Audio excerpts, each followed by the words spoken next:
Kasi karon magluto na punta. Bite Master here. Magluto na punta og adubong.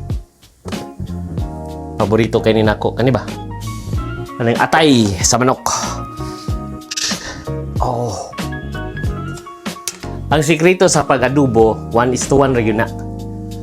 1 nga, for example, 1 soy sauce, 1 pod nga vinegar. Yun na ba? Kung usa ka tasang vinegar o sa tasang soy sauce dila siya.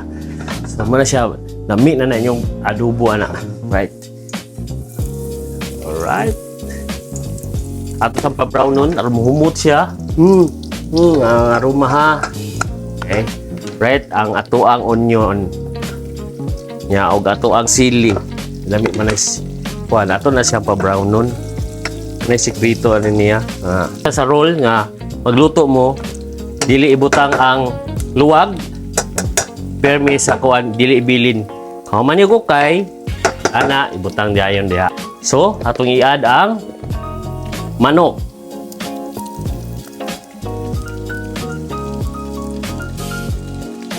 Patis. Chak. Oh, pinakamahiwaga nating naray. One shot gihapon, pak.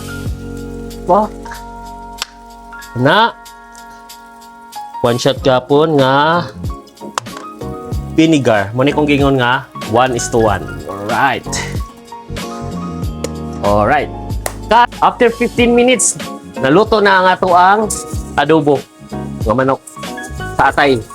Atay sa manok. So, ato siyang garnisan. Onion ring. O sibuyas daonan. Alright. Come on. Kayon, patyon. Ato dayong i-plating kay ang mukaw na ni special. Right? Check.